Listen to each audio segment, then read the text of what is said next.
L'ange de l'Omnimésis languit dans une prison des odieux Xénos. Je dois calculer une solution et libérer la gloire de la machine. Que l'espèce marine perde du temps et gaspille des vies, ils ne seront pas les sauveurs de ce monde, car c'est à moi que reviendra cet honneur. Extrait du journal de données personnelles de l'archimagos Widbor Oct, celle des machines primaires de la forge sanctuaire du rouage divin, conurbation du premier sceau. Et voilà, bienvenue à vous pour la suite des aventures de Titus et de l'Archimagos Oct et de ses fidèles, je vais dire ses fidèles Nécrons, pas encore, mais en tout cas des combattants Nécrons qui sont là. Donc on continue sur l'avancée du livre de lore de campagne, plutôt 500 mondes Titus. Et puis, voilà, donc Titus est reparti dans le stratagème, il est en train de réfléchir à la situation, donc bien sûr, encore une fois, il a du mal à accuser le coup sur la perte de la moitié de ses forces d'ultramarines qu'il avait envoyées à l'assaut de la cité tombe.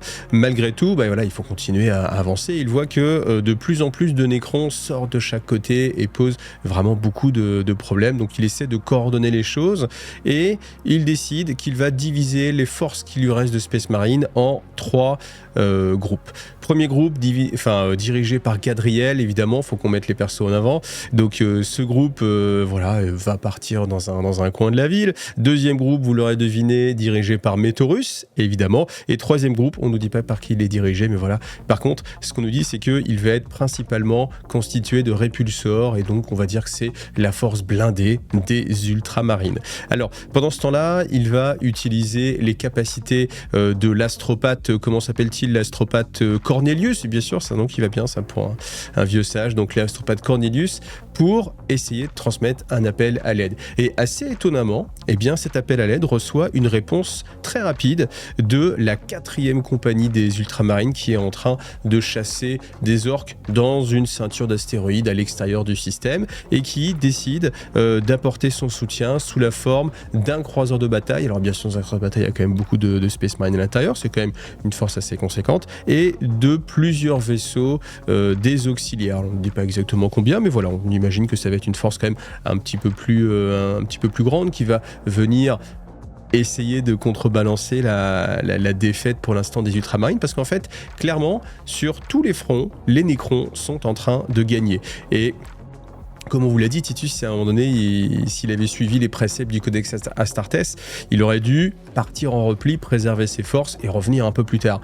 Là, c'est pas ce qu'il a choisi de faire. Il a choisi de rester. Pourquoi ? Parce que c'est un monde qui fait partie du royaume d'Ultramar, et en tant que monde d'Ultramar, il se doit d'être protégé, parce que sinon, ça voudra dire qu'il n'y a pas d'intérêt à faire partie des 500 mondes, et c'est un message qui sera envoyé aux futurs mondes qui ne sont pas encore dans le giron d'Ultramar, que ça ne sert pas à grand chose, parce que de toute façon Ultramar n'a pas la capacité à les protéger, donc pourquoi sacrifier des forces peut-être pour une dîme un peu plus élevée pour les guerriers d'Ultramar si de toute façon ils ne viennent pas réussir à les défendre. Voilà. Donc il y a une dimension, je pense qu'il y a une dimension politique même au-delà de la dimension simplement la persévérance de l'ultramarine qui ne veut pas lâcher prise et qui ne veut pas abandonner sur tous les humains. Alors une fois qu'il a coordonné un petit peu tout ça, il prend un petit peu de temps pour réfléchir. Il réfléchit bien sûr à ce qu'il a vu dans la cité nécropole, et puis, fort logiquement, il réfléchit à ce qui s'est passé. Il se rappelle, ils sont arrivés, il y a un vaisseau Nécron qui cherchait à s'enfuir, et à son bord, ils ont trouvé l'artefact. Et forcément,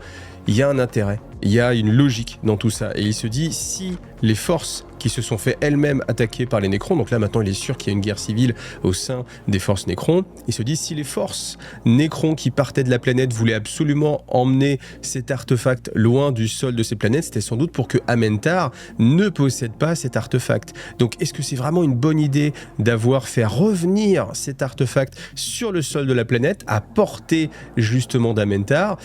Pas sûr. Donc première priorité, il se dit, il faut absolument que j'aille voir l'Archimagos Oct pour m'entretenir avec lui et puis voir s'il est capable, s'il a réussi assez rapidement à désamorcer en fait cette arme, parce que pour Titus c'est une arme, s'il a réussi à la contrôler, à peut-être même la détruire, et si ce n'est pas le cas, il prend la résolution. Alors Titus normalement il devrait tout faire péter, mais là non, il décide pas de la faire péter, il décide de l'envoyer dans le soleil. Il se dit, si j'ai pas de bonnes réponses, si j'ai pas des réponses positives efficaces tout de suite, je vais l'envoyer dans l'espace et le faire foncer contre contre le soleil pour m'en débarrasser, parce qu'il se doute bien que le seigneur Nécron qui est parti dans l'espace et qui voulait absolument pas que Amentar récupère cette arme, ce serait pas très malin de faire revenir cette arme et de la redonner à Amentar. Malheureusement, alors qu'il se prépare justement à aller voir Octe, eh bien appel, sirène, etc. Que se passe-t-il? L'attaque des Nécrons se fait encore plus pressante et les fronts humains sont en train de perdre. Et il faut absolument que les ultramarines interviennent. Donc Titus, voilà, malheureusement il est pris par le devoir, donc il remet sa visite à Octe un peu plus tard et puis il concentre justement les différentes forces. Alors la force qu'on va suivre un petit peu, c'est justement celle qui est avec les répulsors. Donc c'est une force qui doit les protéger un espace précis, voilà, peu importe. Ils vont à cet endroit-là et à cet endroit-là, ils se retrouvent à lutter contre une écharde Ctan, celle du Nightbringer. Donc toujours on le décrit avec sa cape, avec sa faux, avec les dommages incroyables qu'il est capable de faire. Donc les forces de Space Marine débarquent des répulsors, font des tirs concentrés, essayent d'amoindrir en fait les forces Nécron. Donc il y a deux cibles en fait, il y a et la Légion Nécron et les chars de Ctan. Ils s'aperçoivent très vite que toutes leurs armes sont inefficaces contre les chars de Ctan, alors qu'au contraire, lui fait des ravages dans les forces d'ultramarine. Donc on nous décrit tout simplement, il balaye sa faux et il évente complètement un répulsor qui s'en va rouler et exploser au loin. Il envoie des rayons de lumière noire qui désintègrent en fait tout ce qu'il touche.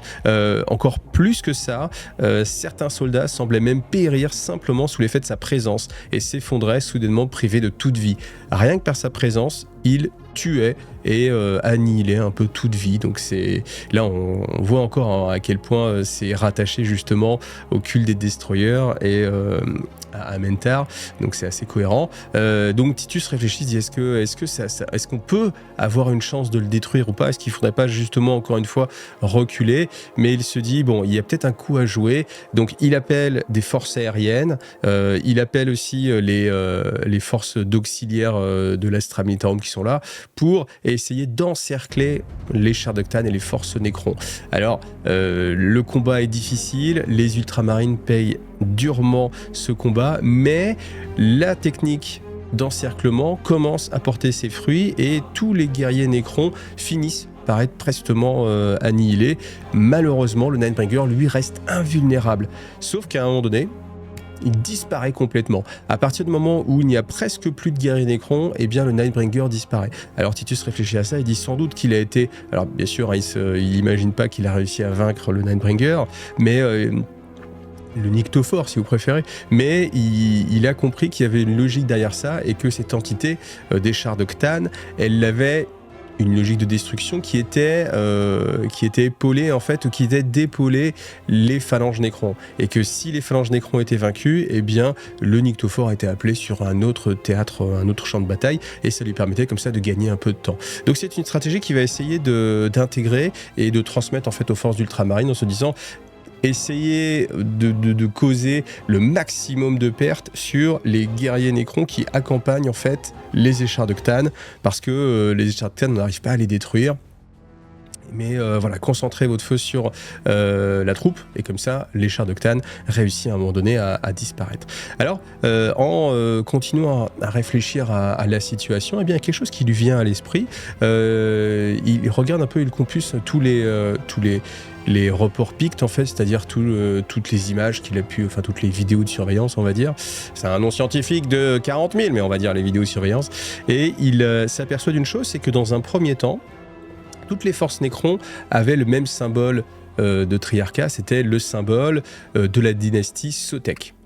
Donc, il se dit, ok, c'était la force de Sotek qui a cherché à s'enfuir, mais il s'aperçoit qu'au fur et à mesure du temps, c'est la dynastie Zarekan qui est de plus en plus présente et que, point particulièrement notable, elle sort uniquement du complexe funéraire qu'il a visité, celui où il y avait Amentar. Et il repense justement à ce qu'il a vécu à l'intérieur, à ce portail par lequel des destroyers Scorptech justement étaient sortis au pied du pylône, et il prend conscience que c'est par là qu'arrivent tous les renforts, et que les forces Nécrons qui sont en train d'assaillir la planète n'étaient pas sur la planète, étant donné que sur la planète, c'était des forces de Sotek, mais que toutes les forces d'Amentar, qui sont des Arakanes, viennent d'un autre endroit, et à travers justement ce portail. Et il se dit, ok, il faut vraiment essayer d'endiguer en fait ce flot de renforts, parce qu'à terme, forcément, on va y passer. Et il repense à cette bombe vortex. Bombe vortex, quand il analyse un petit peu les données, on voit qu'elle est encore active et qu'elle continue à émettre des pulsations. C'est-à-dire qu'elle n'a pas été détruite ou assimilée ou déconstruite par les nécrons, mais elle est encore à quelques centaines de mètres de ce fameux pilier. Il réfléchit à ça, il se dit que c'est une chance quand même à saisir. Et en étudiant un petit peu la carte et les relevés qu'il peut avoir avec, à un moment donné, en fait, ils ont envoyé des cerveaux-crânes. C'était l'idée, justement, d'avoir un petit peu plus de reconnaissance. Ils ont envoyé des cerveaux-crânes pour essayer de scanner les mondes nécropoles, d'avoir le plus d'informations possible. Et ce qui leur ressort, c'est que les mondes nécropoles sont reliés entre eux par des galeries souterraines.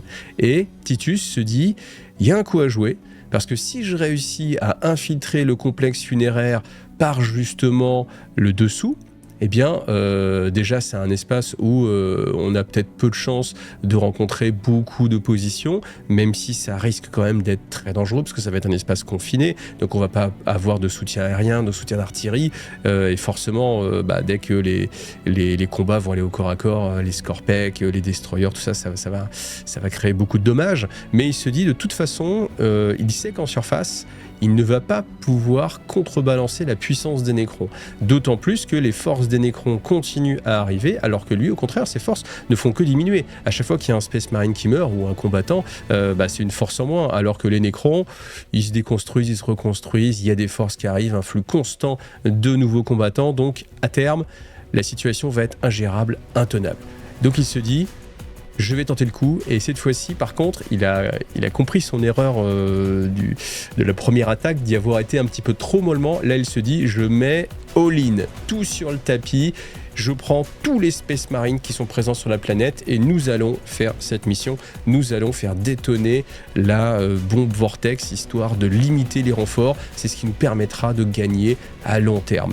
Et il sait que ça va avoir un coup sur la guerre. Pourquoi ? Parce que pour l'instant, les Ultramarines, ils sont en train de se battre sur différents fronts, en train d'épauler bien sûr l'Astra Militarum, les auxiliaires, les différentes forces de résistance. Et sans la valeur des Space Marines, les fronts vont s'effondrer. Et il sait qu'à terme, très rapidement, en fait, tout va s'effondrer. Mais il se dit, c'est la seule carte que nous avons à jouer, et c'est la carte qu'il décide de jouer, en se disant que de toute façon, il n'y a pas d'autre solution, on ne sait pas quand les renforts vont arriver. En fait, il sait qu'un croiseur est en route, et qu'il devra arriver, mais il a eu un message comme quoi le croiseur allait mettre du temps, parce qu'il y a des perturbations, parce que les voyages warp sont un petit peu difficiles. On imagine qu'ils ne vont pas voyager en vitesse conventionnelle, donc ils vont passer à travers le warp, c'est difficile, et que il ne sachant pas quand les renforts vont arriver, ce serait de toute façon trop risqué d'attendre qu'ils arrivent et de se faire réduire à néant, alors qu'ils peuvent avoir une action beaucoup plus pertinente qui peut couper complètement les renforts, voire prendre sa revanche sur Amentar. Et c'est peut-être ça aussi qui le guide, il a envie de prendre sa revanche. Donc voilà, ordre est donné, rassemblement de toutes les forces ultramarines pour attaquer phase 2 sur le complexe. Alors ensuite, on fait une petite pause et puis on va voir un nouveau tétrarque. Donc c'est le capitaine Portan du chapitre Genesis. Alors, dans une première petite phrase, à chaque fois comme ça, on a des petits éléments en fait, c'est des petits éléments narratifs qui viennent constituer une vision un peu globale de ce qui se passe dans tel ou tel cadran justement des mondes d'ultramar. Donc là, on a la retranscription d'un message astropathique. Notre père a trahi son maître. Il a brisé le cycle. Son amertume ancestrale envers son frère l'a rendu sourd aux ordres du grand-père. Il sera puni, n'en doutez pas. Et là où il a échoué, nous réussirons. Je chérirai les graines que nous avons plantées à Tyrnus et Afsmar, sur les lunes de Delgor et sur la ruche Grand Grêle. Mortarion me méprise. Pourtant, la corruption que je répandrai assurera mon ascension auprès de Nurgle et éclipsera la grandeur du Primarque. Et voilà. Et comme ça, ça permet de relire un petit peu le début. Donc, notre père a trahi son maître. Mortarion a trahi Nurgle. Il a brisé le cycle. Son amertume ancestrale envers son frère. Donc, envers Robert Guilliman, l'a rendu sourd aux ordres du grand-père, donc de Nurgle, et il sera puni, n'en doutez pas. Et il a échoué, voilà, tout à fait. Donc tout simplement, on peut imaginer que ça vient de peut-être Typhus, hein, on peut le supposer si on va chercher le numéro 2 dans la Death Guard. Voilà, pas plus d'informations, mais si ce n'est que c'est une sorte de petite conclusion que Mortarion justement est tombé en disgrâce auprès de Nurgle suite à sa défaite dans le royaume d'Ultramar. Ensuite, on a un autre texte qui raconte en fait un peu ce qui s'est passé.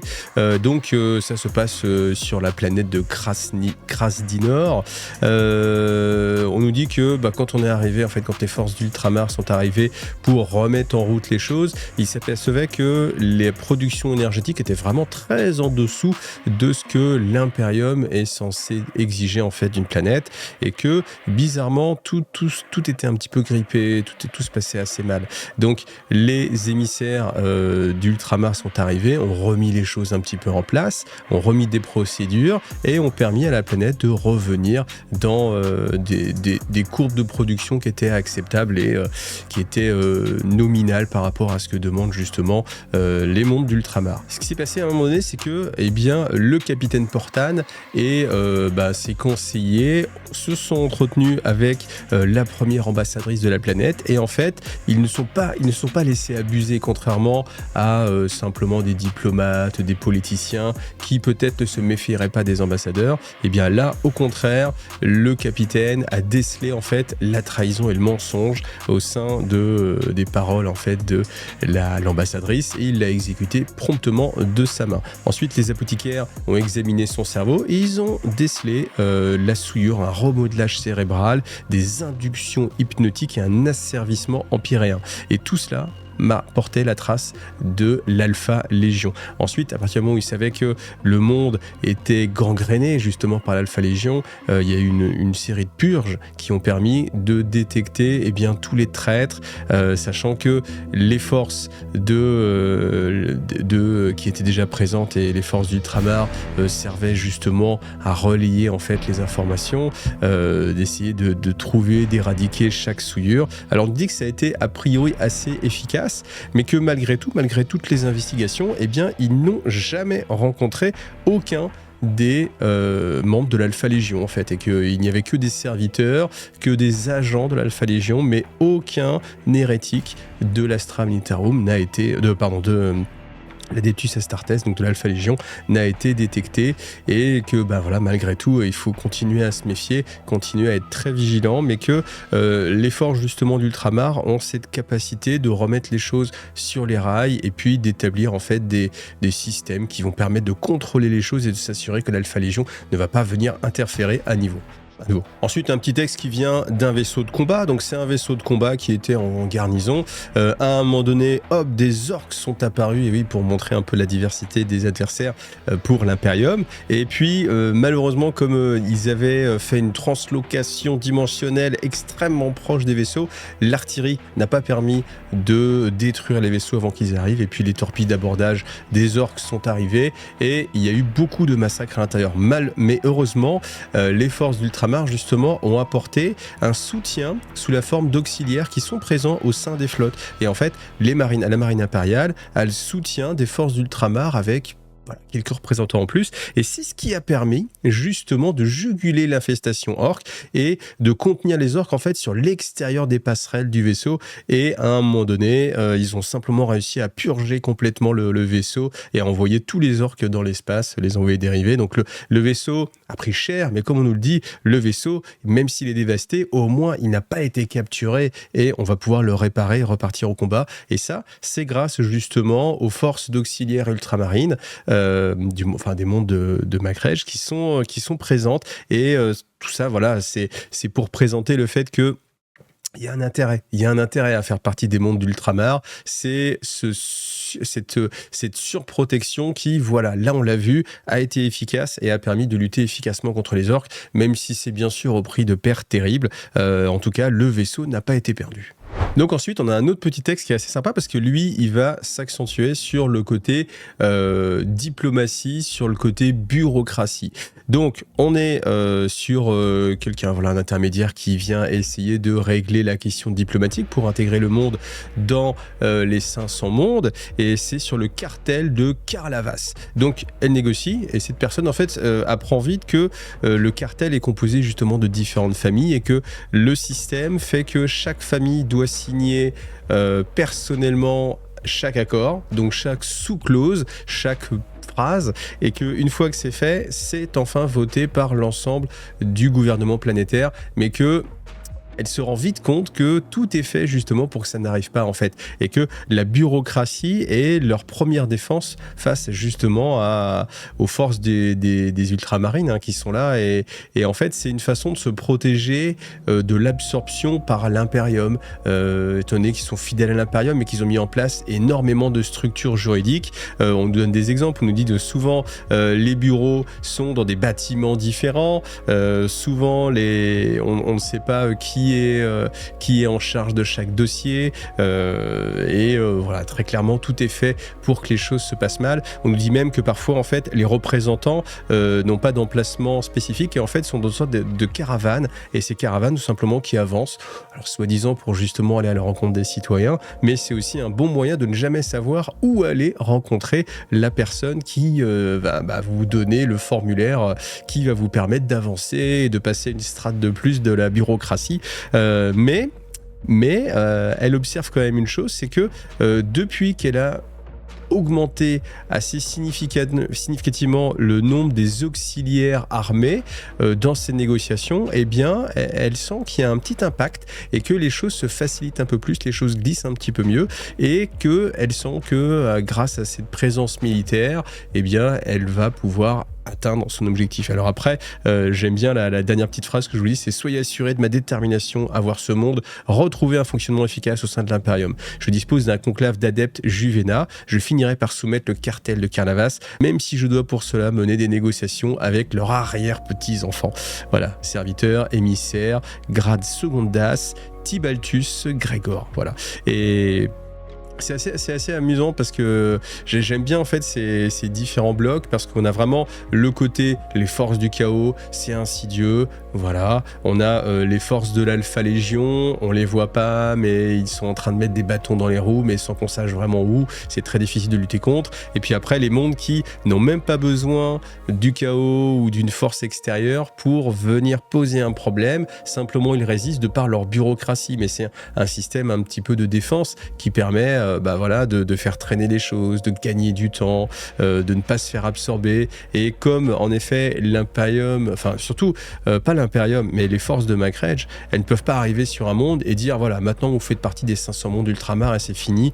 Il y a des accords à mettre en place, il y a une procédure, et voilà, les autres se cachent un petit peu derrière la bureaucratie de l'Imperium, et c'est assez amusant d'avoir vraiment toutes ces différentes présentations, et je trouve que ça enrichit encore une fois le récit, parce qu'on n'est pas juste sur il y a des méchants, il faut les tuer, vous avez tué les méchants, ça y est, vous gagnez le monde. Ça.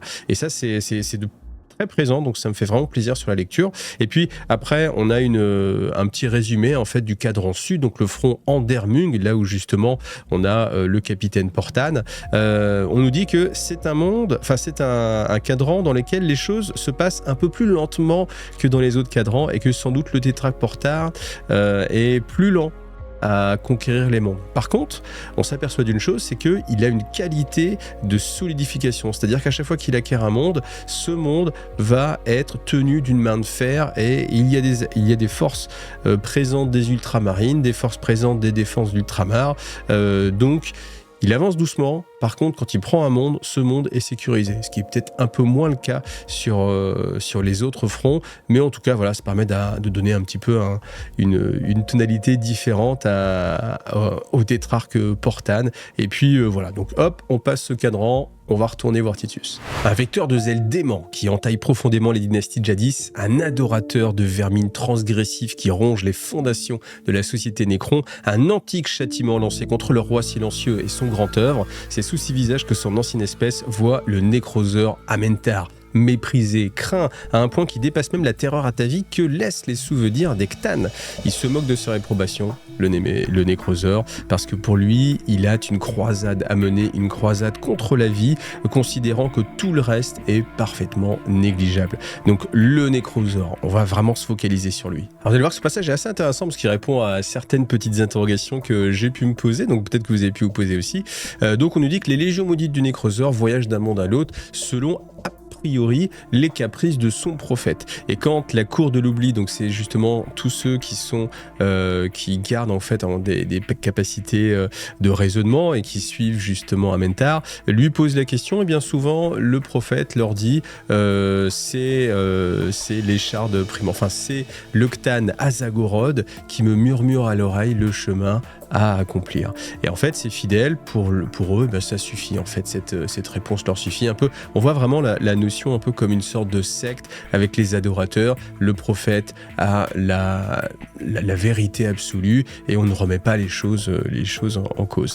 Donc on nous dit que, à l'inverse de Zarek, le roi silencieux affirmait, pour rassurer les Nécrons, que justement le chemin qui était utilisé par le nécrosaure, étant donné qu'il ne suivait pas des lignes très visibles et que souvent il y avait des dérives en fait. Ce qu'on s'aperçoit, c'est un peu ce qu'on s'est aperçu justement avec les combattants directement sur la planète, mais c'est à l'échelle de toute la force du nécrosaure. C'est que dès qu'il y a une petite poche de vie, un petit monde impérial ou un monde tau, ou peu importe, un monde avec de la vie ou même simplement de la vie biologique mais pas forcément intelligente, eh bien les forces du nécrosaure vont faire une petite dérive pour aller sur ce monde-là, le détruire complètement et puis repartir. C'est pour ça que Zarek, pour lui, ça ne tient pas la route, et s'ils avaient vraiment un plan, ils perdraient pas de temps à aller passer à gauche, à droite, au gré de leur virée à travers la galaxie. Mais insidieusement, en fait, Zarek se trompe. Alors, est-ce qu'il le sait lui-même ? On peut supposer que entre le discours qu'il va donner à sa cour de dynaste et puis entre ce que lui-même sait, il va y avoir une petite différence. C'est toujours un petit peu comme ça, ceux qui ont le pouvoir, la connaissance, c'est le pouvoir. C'est pour ça qu'il est à sa place. Et en fait, on ne sait pas s'il le sait ou pas, mais en tout cas, toujours est-il que non. C'est établi que à chaque fois, le nécrosaure va atterrir sur un monde dans lequel il y a une écharde du nyctophore. Donc que ce soit peut-être une force surnaturelle, que ce soit justement Azagorod qui lui suggère des murmures, alors il n'est plus de présence, normalement il n'est plus censé exister. Donc peut-être que on ne sait pas trop d'où ça vient, peut-être que c'est un super calculateur qui compile encore toutes les données et qui peut-être dans sa mémoire endormi depuis des années, depuis des millénaires, a retrouvé en fait le plan et sait exactement où aller pour trouver les échardes. Mais ce qui est certain, c'est que à chaque fois, il tombe sur ces échardes. Et ce qui se passe aussi, c'est que au fur et à mesure, eh bien, il rencontre en fait différents artefacts Nécrons, différentes dynasties Nécrons. Alors c'est surtout a priori la dynastie Sotek. Là, on nous dit que c'est vraiment la dynastie Sotek qui prend cher, ce qui arrange aussi un petit peu Zarek, parce que étant donné qu'il y a cette guerre civile, vraiment entre les forces d'Imhotep, dynastie Sotek, et les forces du roi silencieux, Zarek, si justement les forces de Sotek se font détruire par celles de Amentar, tout à fait ses affaires. Voilà. Et puis, il le dit, il l'annonce clairement au seigneur Nécron, à sa cour. Il leur dit, non, ne vous inquiétez pas pour le nécrosaure, c'est qu'une menace mineure. Et nous, à un moment donné, nous nous occuperons de leur cas. Ce qui est plus important, c'est de s'occuper de la menace que représente Sotek. Et une fois que cette menace, très petite, très faible, ne vous inquiétez pas, mais bon Seigneur, dès qu'elle sera réduite à néant, nous irons apporter notre miséricorde et débarrasser la galaxie de cette affliction, de cette maladie, parce que il est bien conscient quand même que toutes les forces d'Amentar sont sous le joug en fait du Destroyer, avec en plus cette affliction supplémentaire avec les dépeceurs. Donc c'est vrai qu'il allie un petit peu les deux maladies qui peuvent menacer l'existence des Nécrons. Donc forcément, il faudra quand même s'en occuper à un moment donné. Et puis, pour la petite question que je me suis posée tout à l'heure, là, on a un élément de réponse. Alors en fait, la cour de l'oubli peut se poser aussi la question de pourquoi pourquoi le nécrosaure ne libère pas les échardes qu'il a? Parce qu'il y a deux choses. Il y a la volonté de faire fusionner les échardes pour recréer le ctane, mais il y a aussi la volonté de libérer les échardes, parce que les échardes, pour l'instant, elles sont emprisonnées avec des systèmes canoptèques et elles sont soumises à la volonté en fait des nécrons. Et il se demande, mais est-ce que ce n'est pas un blasphème au final, si le but c'est de libérer le nyctophore, est-ce que ce n'est pas un blasphème de laisser ces échardes sous l'asservissement des nécrons? Et à chaque fois, ils n'osent pas. Alors cette fois-ci, par contre, ils n'osent pas poser la question au nécrosaure et ils imaginent que le nécrosaure le fait par pitié en fait et par bienveillance. Pourquoi? Parce que on ne sait pas. Peut-être que quand l'écharde se retrouverait libérée, elle prendrait conscience de ce qu'elle est, à savoir une fraction d'une entité bien supérieure et que ça la ferait souffrir. Ou peut-être aussi se disent-ils que le danger serait trop grand et qu'elle pourrait peut-être risquer de blesser ses adorateurs. Bien contre son gré, mais et voilà. Donc, il préfère quand même, avec un petit peu de jugement, ne pas poser de questions, en tout cas au nécrosaure. Mais du coup, ça répond à cette question de est-ce qu'il est en train de faire fusionner déjà ces éléments? Non. Alors, pourquoi exactement? Je ne sais pas. Est-ce qu'il a la capacité de refaire fusionner les échardes? Possible. Est-ce qu'il a la capacité de libérer les échardes? Sûrement. Ça ne pose pas de question. La Cour de l'oubli se demande juste pourquoi il le fait et pas s'il a la capacité de le faire. Donc c'est certain qu'il peut libérer les échardes. Maintenant, voilà, est-ce que même le nécrosaure saurait ce qui va se passer si une écharde est libérée? Je ne sais pas. Mais en tout cas, peut-être qu'on aura la réponse et peut-être qu'à un moment donné, justement, on va avoir une écharde qui va se libérer ou alors au contraire, certaines qui vont fusionner ensemble. Voilà. On peut raisonnablement imaginer en tout cas qu'il faut dans un premier temps vraiment libérer l'écharde pour qu'elle puisse fusionner. Et peut-être même que tout simplement, peut-être qu'en fait je me fourvoie et que simplement le fait de libérer l'écharde, ça permet aux échardes libérées de se reconstruire en une seule entité. Et que peut-être simplement il suffit de les libérer et qu'après, toutes elles vont s'amalgamer pour redevenir justement le ctane originel. Alors après, on a un petit paragraphe qui nous raconte un petit peu justement ce qui s'est passé avant l'arrivée des forces de Titus.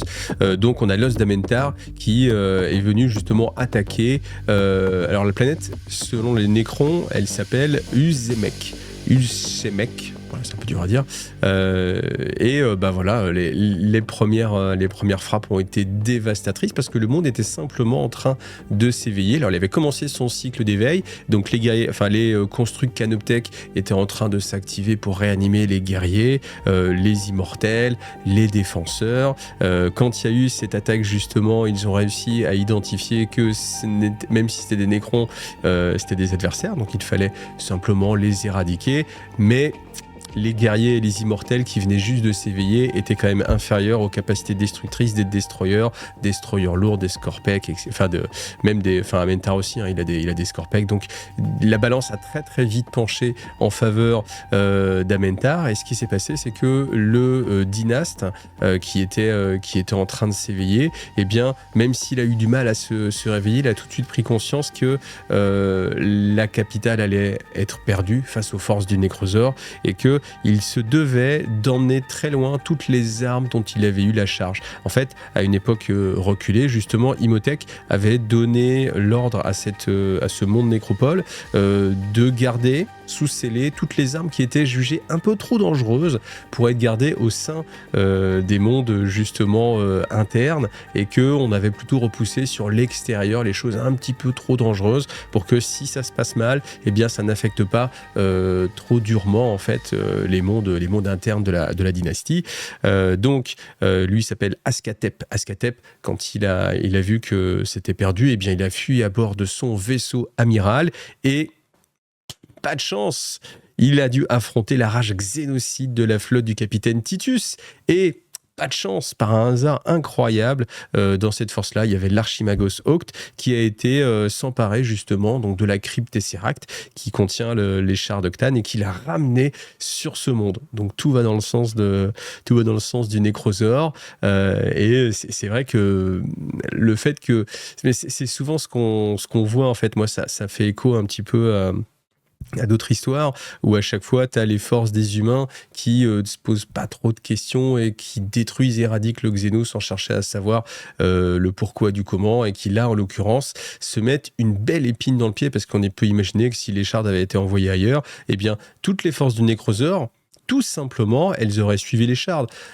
Même si on peut aussi se dire que de toute façon, leur but c'est d'éradiquer la vie, qu'ils ne sont pas pressés, ils auraient quand même pris le temps de détruire tout le monde. Mais là, le fait que l'objet de sa quête soit vraiment encore sur la planète, eh bien forcément, il va donner beaucoup plus d'énergie et continuer là où peut-être, si on avait réussi à l'arrêter, il se serait peut-être dit, bon allez, on va passer à autre chose et puis on va poursuivre les shards à travers la galaxie, étant donné qu'on ne sait pas encore une fois comment il réussit à savoir où elle est. Alors on nous dit un petit peu que les shards en fait se morfont et appellent à l'aide en fait le Necroseur, et que le Necroseur comme prophète justement entend en fait ses supplices et est guidé justement par elle. Donc voilà. Mais il y a toujours cette histoire assez amusante où c'est là, Titus qui est arrivé, il a voulu tout faire sauter, et puis voilà, résultat des courses, c'est même encore pire, la situation a encore empiré sans qu'il en soit conscient. Après, on a un passage qui est sympa qui s'appelle le piège d'Anoutek. Alors Anoutek, c'est un des cryptèques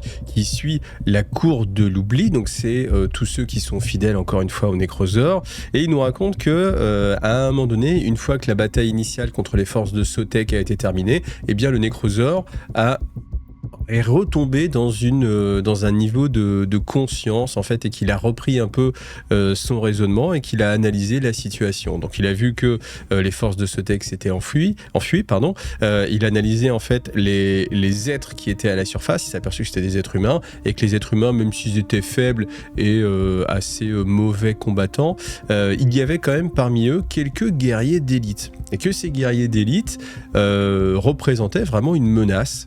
Il les a appelés, ils savent que ce sont les Space Marines, donc ça s'appelle les Space Marines. Ils se sont dit, il faut absolument qu'on essaie de gérer cette menace, parce que il n'est pas impossible qu'ils nous empêchent justement d'aller jusqu'à la crypte Tesseract, parce que ce sont vraiment des combattants exemplaires.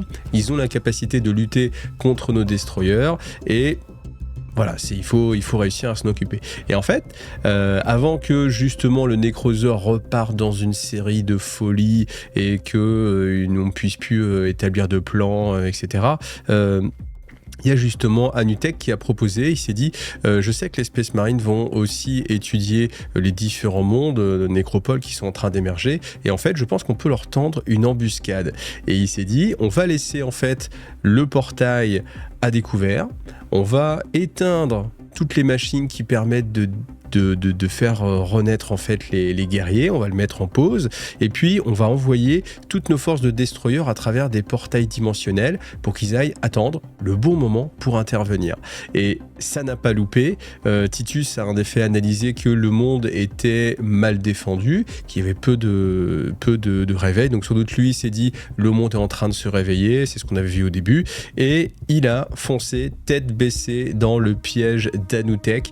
Et voilà, après la suite c'est ce que je vous ai déjà raconté. On nous dit simplement que Anoutek a quand même été surpris, parce que malgré le fait que les Space Marines tombent dans son piège, eh bien lui-même en fait n'a pas été assez efficace, parce qu'il n'a pas réussi à éradiquer les forces de Space Marine, et que la moitié, ce qui est assez énorme par rapport à ses calculs, qui du coup devaient être un petit peu trop optimistes, eh bien la moitié des forces de Space Marine n'a pas été décimée. Et ça c'est assez amusant, parce que ça fait la balance avec ce que je vous disais dans une autre vidéo. Je vous disais, Titus, quand même, il a mal calculé son coup, parce qu'il doit savoir comment ça se passe dans une cité nécro endormie, et voilà, il a perdu la moitié de ses Space Marines, mal joué. Mais à l'inverse, on a exactement la même chose du côté des Nécrons, parce que les Nécrons, ils connaissent les Space Marines, ils savent les identifier, et ils ont prévu à l'avance de quoi les éliminer. Et en fait, ils se sont vraiment vautrés, parce qu'ils ont réussi à accomplir que 50% de leur objectif. Donc, au final, sans le savoir, Titus, il s'est quand même bien sorti des choses, parce que ce plan, on imagine bien que quand le plan a été mis en place par les Nécrons, ça devait éradiquer l'ensemble des Space Marines. Et le fait que Titus réussisse à extraire la moitié de ses forces, c'est qu'il a quand même bien contré en fait les plans des Nécrons. Donc voilà, statu quo, ça rééquilibre un petit peu l'erreur de Titus au final, c'était un piège, donc c'était pas forcément une erreur. Il a été induit en erreur, il est tombé dans un piège, mais il a réussi malgré tout. Là où n'importe qui peut-être aurait été éradiqué, lui, il a réussi à faire sortir la moitié de ses forces. Donc voilà, balle au centre. Et alors on nous le dit, avec l'évasion de Titus et de la moitié des forces Space Marine, eh bien les espoirs de victoire par la ruse des Nécrons s'évanouirent en fumée. Et il ne restait plus qu'une seule solution, c'était un combat frontal. Donc au fur et à mesure que les constructs Canoptech réveillaient en fait tous les Nécrons, eh bien le programme maître, c'est-à-dire vraiment, on va dire le code primaire qui régit en fait l'éveil de la nécropole, va entrer en contrôle du nécrosaure, et à chaque fois qu'un guerrier va être réveillé, il va être transformé lui-même en destroyer. Et alors on nous dit que alors je vous le lis, et opérant des modifications grotesques sur leur corps hurlant et secoué de spasmes. Ce qui est amusant, c'est que, enfin amusant c'est peut-être pas le beau, mais ce qui est étonnant plus ou moins, c'est que les guerriers Nécrons qui se font transformer en destroyer, c'est un peu contre leur gré, quels que soient les restes de leur personnalité, et que le maître esprit en fait ne se soucie plus de préserver leur personnalité, et que simplement il se soucie uniquement de modifier leur corps pour l'améliorer, pour leur donner plus de compétences martiales, plus de capacité de destruction. Mais ce qui est encore amusant, je dis amusant, mais ce qui est étonnant, c'est le corps hurlant et secoué de spasmes. Donc comme si justement les restes des Nécrons, ou en tout cas les semblants de personnalité qui restaient encore en eux, étaient tourmentés. Et je trouve ça important parce que ça donne une profondeur, encore une fois, sur la menace Nécron, qu'on veut juste des androïdes décérébrés qui avancent sans état d'âme. Là, on a cette vision des nécrontyres qui ont échangé leur corps biologique et leur indépendance contre une enveloppe immortelle, et qui, à leur réveil, eh bien, se retrouvent en train de se faire disséquer, de se faire modifier, et savent que leur conscience, leur état d'esprit va être complètement modifié, va subir la malédiction du Destroyer. Et je trouve que c'est bien, ça rajoute encore une fois beaucoup de profondeur en fait au récit.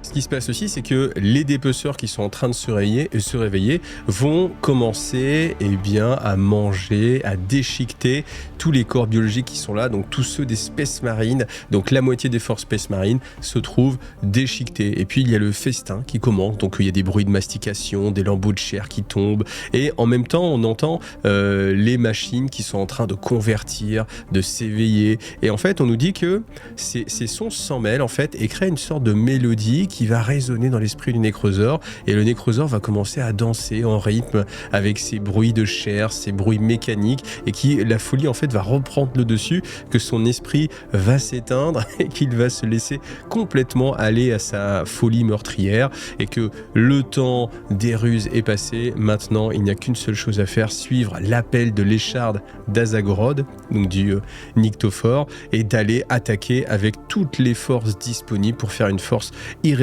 qui va balayer l'ensemble de la vie. On parle même pas de la force de Space Marine, mais on parle de l'ensemble de la vie qui est présente sur cette planète. Alors pour terminer, on nous dit que les membres de la Cour de l'Oubli ont l'habitude des manières un peu spécifiques de leur grand prophète, le Nécrosaure, et que alors que ceux qui sont le plus lourdement modifiés, donc on dit le seigneur Scorpec Nesfetra, donc là on imagine très bien la figurine qui était dispo dans la boîte de base de la V9.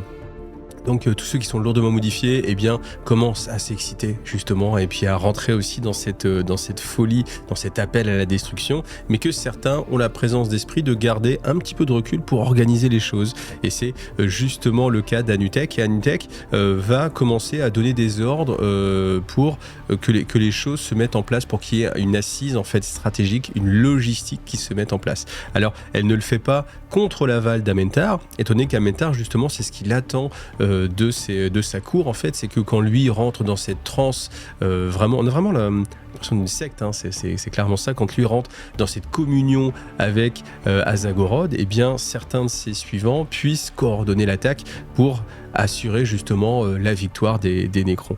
Donc une grande force d'Amentar va partir dans une faille tectonique pour arriver vers les défenseurs sans se faire détecter, fureter à travers la Terre, alors que justement Anutech va détacher donc des monolithes, des phalanges de guerriers, des immortels, donc toute la faction un peu plus classique des Nécrons, pour essayer d'attirer les forces des défenseurs de la planète sur d'autres fronts et un peu plus loin, et créer comme ça différentes zones de convergence,